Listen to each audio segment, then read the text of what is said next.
Hi everyone. So today we're going to talk about Legendre polynomials and Legendre series more broadly. And the idea here is that we're going to solve a differential equation and the solutions turn out to be really interesting and useful functions that we can use in other contexts, whether mathematical science, applied mathematics, engineering, computer science. There's a lot of places where the sort of functions that we're going to be studying today come up, and we'll point to some applications of that. This is also the first place where we're going to start seeing where the linear algebra part of this course comes in. Because the perspective that we're going to take is that the functions we're going to be talking about today, we're going to think of as vectors. And as vectors, they can construct other vectors by combining them in linear combinations. And if that seems a little vague, we'll be more clear when we get to that part of the section. A lot of important mathematical functions come from physical applications. And so pure mathematicians many times are studying objects that were first identified as objects of interest by scientists or physicists working in practice. So the functions that we're going to start looking at today come from a differential equation called Laplace's equation, and a very special form of it that looks like this. So this is a second order differential equation, and you should notice here it's not in the standard form that we've been using, but this is how it arises when you see it in application. It's related to electrostatics and gravitation, sort of three-dimensional field theory, and it naturally arises in that context. And so the solutions to this equation describe how waves propagate. This equation is called Legendre's equation. In the notes, you'll see there's a couple other examples of equations that arise in physical contexts that produce solutions that are of interest to us. We're not going to go into detail on those, but if you've taken classes involving applied mathematics or engineering, you may have seen them in those contexts. We're going to just concentrate on this particular equation today. So the first thing we should check is, what can we do with this equation? Can we solve it? Well, it's second order. It's linear because we only have y double prime, y prime, and y. And all of these terms have been multiplied by functions of x, so it looks like our series solutions might apply to it. If we want to use series solutions on it, we should check and make sure that the function is analytic at some useful point. So let's check and see if it's analytic at 0. That's a useful thing to do. To do that, we're going to need to rewrite this in standard form, which means y prime prime plus p of x y prime plus q of x y is equal to 0, and then check and see where we can suspect that the solutions exist. I should note here that the alpha is a constant. So alpha is some parameter, so just some fixed number.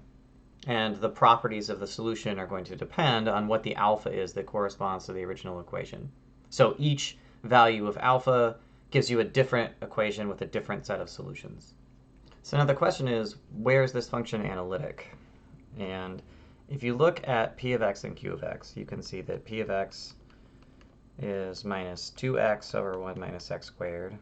And q of x is alpha times alpha plus 1 over 1 minus x squared. And both of these functions have asymptotes at plus or minus 1. And that means that outside of those points, these functions are analytic. In particular, what that means is that x is equal to 0 is an ordinary point. And that means that we can just use series methods on this. So we expect there to be a solution to this equation of the form y is equal to the sum from n equals 0 to infinity of a n x to the n. And we expect that that will converge at least on the interval from minus 1 to 1, although it could converge everywhere. There's no way to predict from the original equation what the maximum interval of convergence is, just the minimum interval of convergence.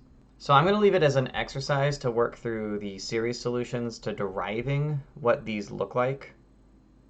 It's just more of the same sort of recursive math where we plug the series in, we do a computation.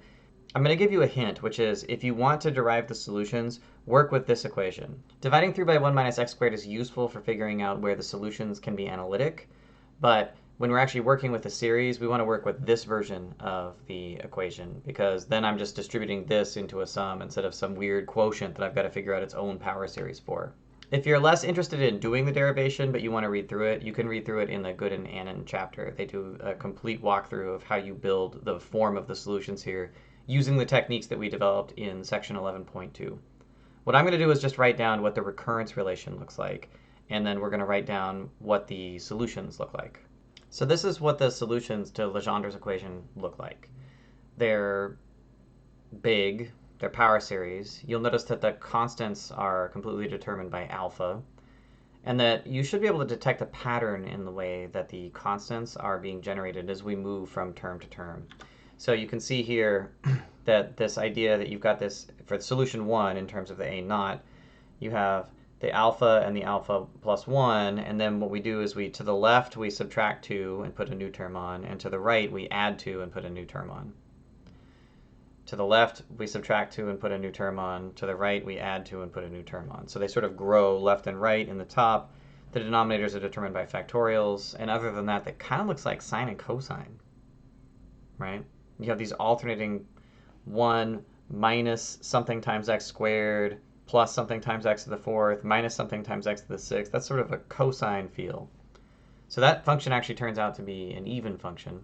Down here, we've got something that's sort of sine-like, because we have an x, and then we subtract off a term where, again, we have alpha minus 1 and alpha plus 2. Then we wrap on the outside by subtracting 2 and adding 2 and putting more alpha terms on the outside and increasing that way. So we expect these actually to oscillate. That's actually evidence for why these are useful in studying waves, is that they wiggle as they go. And we'll look at a graph of them once we get down to the bottom of the section. I'm talking about these as vectors. To derive these, you just use the series methods on the differential equation. So this is the result of the series methods that we did in 11.2. I would derive those here, but I don't think there's a lot of utility in seeing that derivation. It's very similar to what we did in the heavy lifting in 11.2.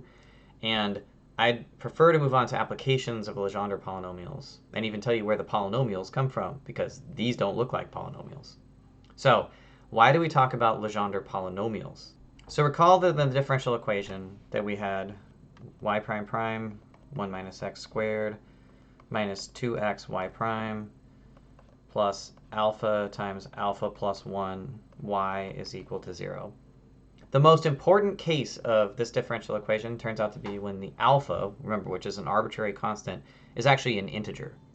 So in that case, we might say alpha is equal to capital N is an integer, to emphasize the fact that now it's a whole integer and that formulas are going to look like factorials, and we're going to get cancellation with factorials in a way that's something like where if alpha was 3/4, it wouldn't do. In that case, if alpha is equal to n is an integer, then the recurrence relation that you get when you plug in the series and you factor it all down to a single sum and you set all the coefficients equal to 0, the recurrence that comes out of that looks like this. And something important happens in this recurrence relation once you get to the index little n is equal to capital N. Well, what's going to happen is this will match this. You're going to get capital N times n plus 1 is equal to n times n plus 1. And those will subtract and it will be 0. So what do I mean? I'll be more specific here. Suppose that in the original equation, capital N was equal to 4. What happens at A6? If the original equation had capital N is equal to 4, then what this equation right here, what this would tell you is that A6 is equal to 4 times 5 minus 4 times 5 over 4 times 5, which is 0. And because A8 is in terms of A6, that will be 0. And because A10 is in terms of A8, that will be 0. And so for this particular series, what's going to happen is A0 and A2 and A4 are going to exist, but A6, A8, and so on are nothing. What that means is that one of the series turns out to be a polynomial. So in the case where alpha is an integer, as soon as you hit that point in the recurrence relation, everything past that point is nothing.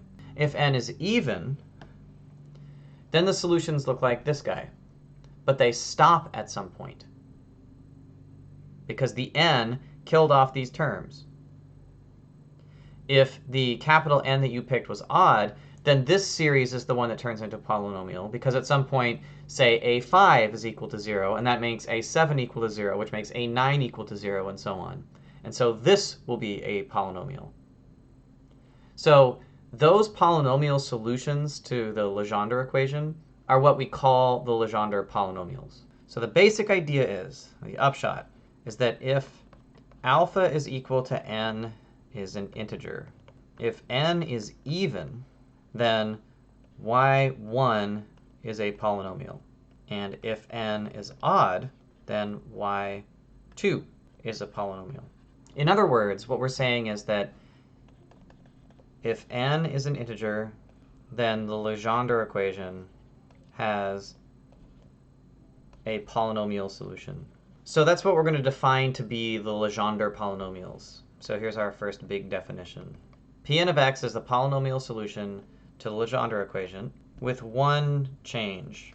We say normalized, so that Pn of 1 is 1. So what do I mean by normalized? I mean that whatever the polynomial is, it has some value when you put 1 into it. Then you just divide by that value to make sure that whatever that value was, that once I normalize, which is just adjusting the size, you can think about it as adjusting the amplitude. I adjust the amplitude of this so that when I put 1 into any Legendre polynomial, then 1 is the number that comes out. That's useful for what we're going to be doing with them. Okay, so with that, it's actually pretty easy to compute the first couple of Legendre polynomials, and you could run through this exercise yourself using the formulas if you like. The first 5 are easy to write down. When n is equal to 0, p0 of x is just 1. When n is equal to 1, p1 of x is x. When n is 2, p2 of x is 1/2 times 3x squared minus 1. When n is 3, p3 of x is 1/2 times x times 5x squared minus 3.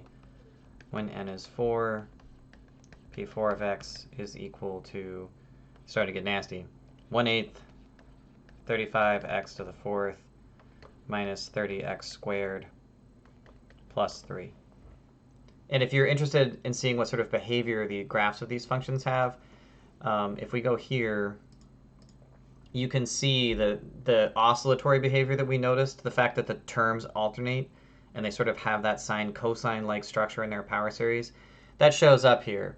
So even in the polynomials, you get this sort of oscillating behavior. And as the degree of the polynomial goes up, the number of oscillations increases. So where did I get the formulas for the Legendre polynomials? Well, I know that in each case, I'm going to add one term. And so I can look at this formula and I can produce these things recursively. If I had n was equal to 0, then I know I'm in y1, and I know I have one term, and there it is right there. So p0 is 1. What is p1? Well, when n is equal to 1, that puts me down here in the y2 solution, and it's just the first term, which is x.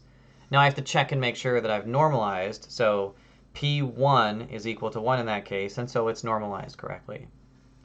When n is equal to 2, I have two terms of this. And so what it should look like is you think that p2 of x should be equal to 1 minus 2 times 3 over 2x squared. So this is 1 minus 3x squared. But if I put a 1 in here, I get -2, which means I have to divide everything by -2 to get the normalized polynomial, which is exactly this. It switches the order of the 1 and the 3x squared, and I divide by 2 so that p of 1 is equal to 1. So this is kind of a painstaking way of doing this, because I have to like write down larger and larger and larger expansions. Like if I want the 10th Legendre polynomial, I'd have to write this formula down out to 6 terms or something, 8 terms, and I have this enormous pile of n's plus various integers up on top and a factorial on the bottom, and then I have to figure out the value so I can divide by it. It's not computationally efficient to work that way. So instead, we tend to use computer algebra systems to do this. Every contemporary mathematical programming language has a feature built in where it will compute these Legendre polynomials for you. So in my notes, you can see an example of what that looks like in Sage. The particular command being used here is Legendre p. You can see that it gives you the same function that we have in the table, which is 1/2 times 3x squared minus 1. And more broadly, if you want to do this for bigger, nastier numbers, you can do so. I wouldn't really want to compute this by hand, but the computer is happy to do that for you. There's actually a quicker formula for generating these things if you don't want to work recursively, although it turns out to be just as nasty. So I should at least point out that this exists. If you want to compute Pn, then one way of doing that is to write down the formula 1 over 2 to the n factorial times the nth derivative of the expansion of x squared minus 1 to the n. And that formula holds for n is equal to 0, 1, 2, etc. So this gives you a way of producing these things.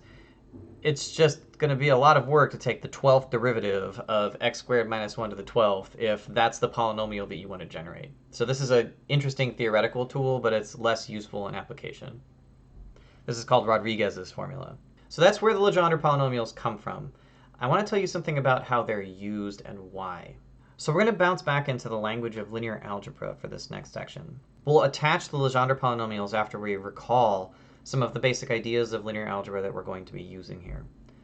The first thing I want you to remember is what a vector space is. Vector spaces have a few properties that I want you to remember. They're closed under addition and they're closed under scalar multiplication, which really just means that we can take linear combinations of vectors and get an object back that's in the same space. The other properties are all just about being able to do algebra. So all I mean by that is we have a distributive property, that I can FOIL things.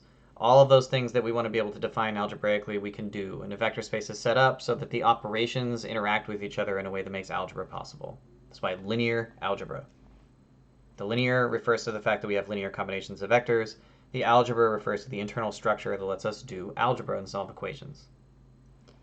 There's a very special kind of vector space that you've seen, which is called an inner product space. So an inner product space really just means that it's a vector space that acts like Euclidean space. It acts like Rn. So an inner product space is a vector space plus a dot product. And dot products are a way of giving some sense of angle between vectors.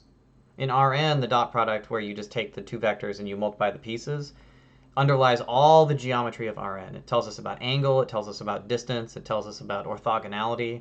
So we want to be able to use that same structure in the setting of functions as vectors. So the idea when we're working with functions, spaces of functions, is I want to be able to think about functions as vectors living in some vector space. And I want to know when those two functions are at a right angle, right? That those functions somehow are orthogonal or perpendicular to each other. And I can't define what I mean by that unless I have an inner product, because we say that vectors are orthogonal if u dot v is equal to 0. So if I'm in a space with a dot product and I dot two vectors and I get 0 out, those vectors are said to be orthogonal, and we write u is perpendicular to v. Now there's another notation that's more common in upper division mathematics and in physics and in engineering and in abstract computer science, which is to use bracket notation.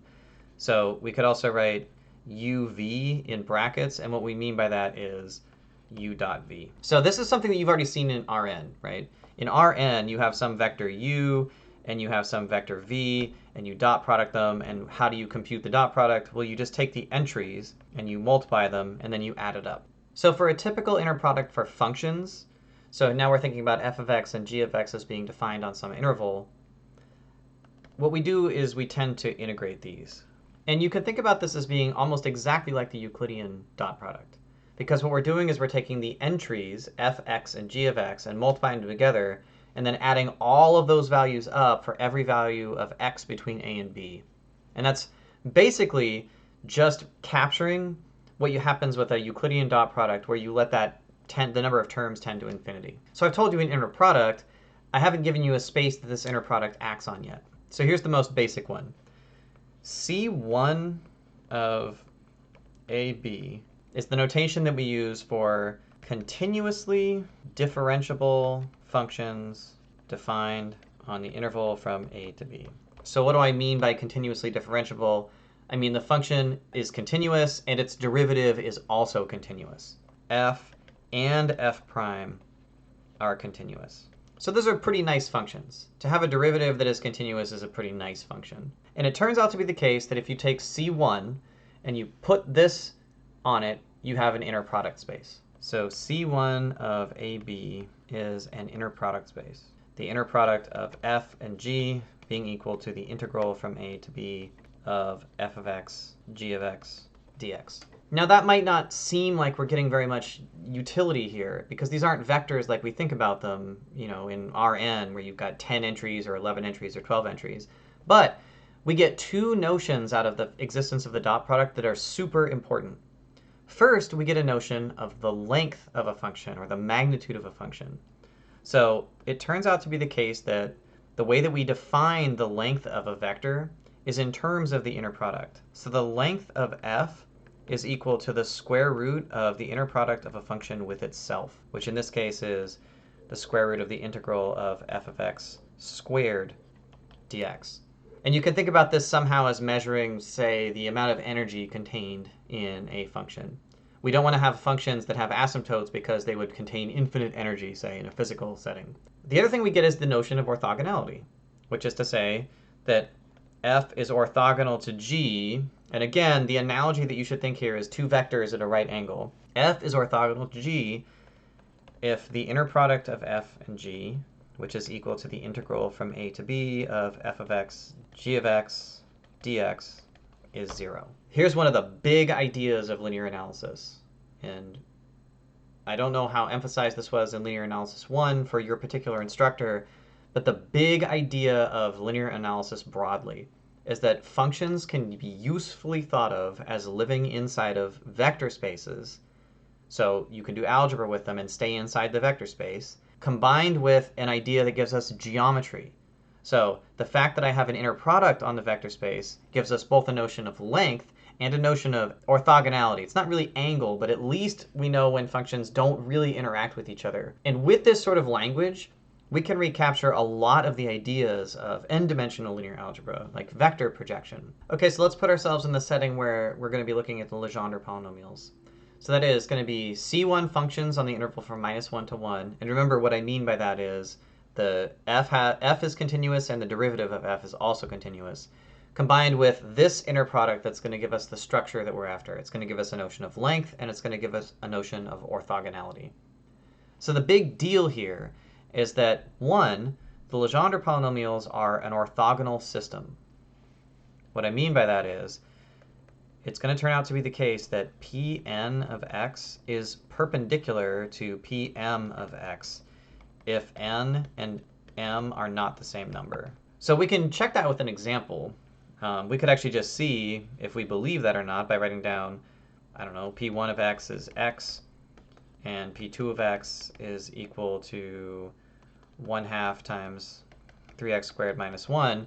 We can verify that this is orthogonal just by doing the integral. So the integral from -1 to 1 of x times 1/2 times 3x squared minus 1 dx. Pretty typical calculus 1 integral here. There's actually a trick that you can use. 3/2 of x to the third minus 1/2 of x dx. So now what's the trick? The trick is the fact that this is an odd function. So an odd function on a symmetric interval always integrates to 0. If you don't see that, you can rewrite this as the typical 3/8 of x to the fourth minus 1/4 x squared, and then evaluate that from -1 to 1, and you're still going to end up with 0. What did we show here?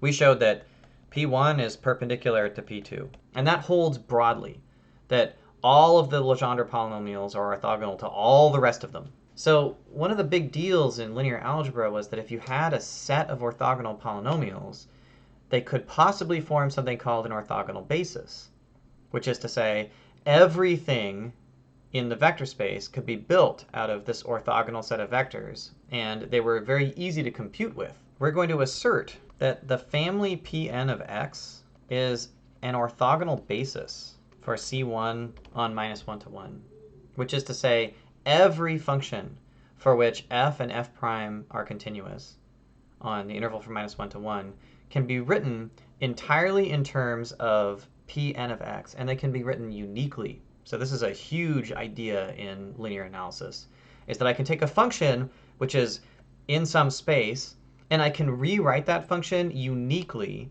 in terms of some sort of structured set of functions. Now we've already seen this, right? We already know in the past that if f is analytic, that f can be written uniquely as a Taylor series. This sort of expansion is exactly what we mean as taking a function and rewriting it as an expansion in terms of special vectors. In this case, the special vectors are the set x minus a to the n, and the coefficients were fn of a over n factorial. So a Taylor series is really just a vector representation of a function, where I've taken the function and I've rewritten it in terms of this special basis of functions. So we want to do the same thing with the Legendre polynomials. I'm going to say that since the Legendre polynomials are orthogonal to each other, there's actually a very easy way to compute what the coordinates of any function must be when expressed in terms of Legendre polynomials. And then we'll talk about why you'd ever want to do that. The first thing we should also say here is, and I'm not going to derive this one because this is actually a pretty serious computation, is that the length of a Legendre polynomial, which you can think of as, if you like, as the integral from -1 to 1 of Pnx squared dx, you can derive that that's equal to the square root of 2 over 2n plus 1. So this is hard to compute, but it's true, right? With respect to this inner product, the length of any Legendre polynomial is the square root of 2 over 2n plus 1. That's a useful thing because the norm of a vector comes up in the projection formulas. Here's the next big linear algebra idea that underlies why we're going to study functions in the way that we're studying them in this class. Remember, the big idea here is that I want to think of functions as really being vectors. And I want to take the most useful ideas from linear algebra and apply them in that setting. So here's a really important one, maybe the most important feature that vector spaces and orthogonal bases have. If you have some orthogonal basis, so this is an orthogonal basis, and you have some vector v. V can be written uniquely as deconstruction in terms of this basis by using the vector projection formula. So v is going to turn out to be equal to the sum of the projection of v onto each basis vector divided by the length of the basis vector times that basis vector. So the picture of what this formula represents is that if you had some vector v, you could break it down into orthogonal pieces like this. So this thing right here, this is the projection of v onto b1. And this is the projection of v onto b2. And the idea is that if you added the blue vectors together, you'd get the yellow vector back again. What that does is it lets you peel the vector apart into different directions, which lets you identify features that that vector might have in each one of those directions. And this same geometric idea of taking a vector and pulling it apart into orthogonal pieces exists on function spaces as well. And so that's what we're going to do. We know what the norms of the Legendre polynomials are. And we know that the Legendre polynomials are mutually orthogonal, which means that if Pn and Pm have different values of n and m, then they're orthogonal to each other. You're going to have to take it on faith that the set Pn is a basis for C1. And if you go to higher level math classes, you'll actually see a proof of that. If you're interested in what the math of this actually looks like, I have a book on Hilbert spaces that covers the basic idea of what it means to be a basis in an infinite dimensional vector space. But for now, let's just accept that the spaces that applied mathematics works in are spaces where functions can act like basis vectors. What that means is that generally we get this theorem, which we can think of as Legendre expansion. The theorem says the following. If f is in C1 of -1 to 1, which is to say f and f prime are continuous, then f equals the sum of the inner product of f with each Pn divided by the length of Pn times Pn. That is to say, f can be uniquely expressed as a sum of Legendre polynomials. This is identical to thinking about a Taylor series, but now instead of the terms of the Taylor series being x minus x naught to the n, the terms of the series are given in terms of Legendre polynomials instead. You might think, why would I ever want to express a series in terms of Legendre polynomials? Well, we'll get there. First, let me write down what this actually looks like as an integral formula. So this turns out to be equal to the sum from n equals 0 to infinity of an Pn, where we can actually use the fact that we've got these vector projections to write down that the an are computed explicitly with 2n plus 1 over 2 times the integral from -1 to 1 of f of x Pn of x dx. So this vector projection that gives us the coefficients is the same as this computation down here. These are the same. The reason that I'm emphasizing the inner product notation here is because I really want you guys to take away the idea that there's a lot of power in thinking about functions as living inside these linear algebraic spaces. And the fact that we have the dot product or the inner product lets us think about this stuff geometrically. This is going to be really important when we start pulling signals apart using Fourier analysis. So the question is, why would you want to do this? What do you gain from taking a series and writing it down in terms of Legendre polynomials instead of Taylor polynomials? Like, you would never want to do that, right? I mean, they're more complicated. They're harder to compute. They wiggle all over the place. Like, why would you do that? So the answer is that Legendre polynomials are actually far superior to the Taylor polynomials when you're doing numerical approximations. Far superior. That's answer one. And you can see that if you scroll down to, say, the comparison of approximations here. So I've in my notes, I've done this example where I've taken sine of pi x, and I've approximated it with two different approximation approaches. The first is by writing down its Taylor series up to degree 5, and that's right here. So T5 here, that's the Taylor polynomial that represents the sine of pi x to the 5th degree.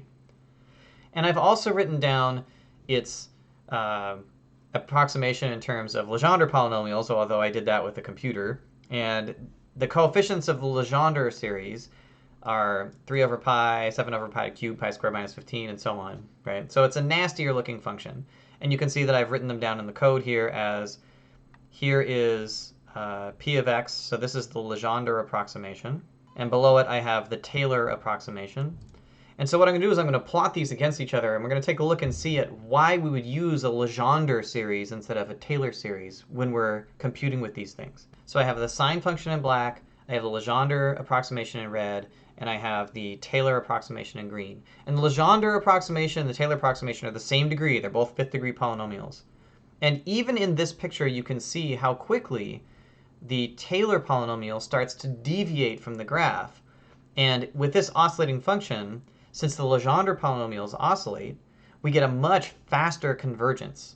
So even the 5th degree polynomial here is a really tight fit with the sine of pi x. So if you were working in practice, and I told you, you get to have a 5th degree function, that's all we can afford, that's the computation time we have available, you would always choose the Legendre polynomial because look at how bad the error gets on the edges here, right? The Taylor approximation converges much more slowly, which means you would need many more terms to make it fit the same way. The other thing that happens, and this is beyond the scope of the class, but if you work in any sort of numerical approximation, which is mostly how this math is used, it turns out to be the case that Taylor polynomials are awful in numerical approximations. They're what is called ill-conditioned, right? So they're unstable. You want to work with polynomials that are stable, and the Legendre polynomials turn out to be super stable. The other reason that you might want to work with Legendre polynomials is you might be working in a physical system of some kind, or a mathematical system of some kind, where it's useful to think about functions as being expressed in terms of some sort of overarching physical equation that's defining the system. So what I'm saying broadly here is that a function f can be constructed entirely out of solutions to this wave type equation. That turns out to be really important in physics, in engineering, and applied mathematics. And then, of course, the people that have to do those implementations, like the computer scientists as well. We started with a very concrete question, which was, what are the solutions to 1 minus x squared y prime prime minus 2x y prime plus alpha times alpha plus 1y is equal to 0? Then what we found was that if alpha is equal to n, then there's this family Pn of x that is polynomial solutions. Then we made a giant leap to say that Pn as a family is an orthogonal basis for C1 of minus 1, 1. And then we talked a little bit about taking a function and expressing it in terms of those polynomials. So then the big theory here was that we expressed f as a sum of Legendre polynomials, because that's useful in tons of different contexts, particularly in this idea where we start with something specific, we used techniques that we've learned to define solutions, and then it turned out the solutions have these special properties. This is the sort of core of mathematical thinking in the applied sciences and in applied mathematics as well. In theoretical math as well, this idea of taking functions and ripping them apart into pieces that have useful properties That turns out to be one of the core ideas of upper division mathematics and graduate level use of mathematics in all kinds of disciplines. The themes that we've started with here, the idea of taking something specific, building it into a vector space of functions, and then looking at pulling functions apart into these pieces that have special properties, that is the key theme of the first 2/3 of the course. This idea of finding solutions to differential equations and then using those solutions for other things, that is central to what we're doing here. This is why this is linear analysis, because we're using linear algebra mixed with ideas from calculus. Okay, so I'll see you guys next week for 11.4. Stick with it.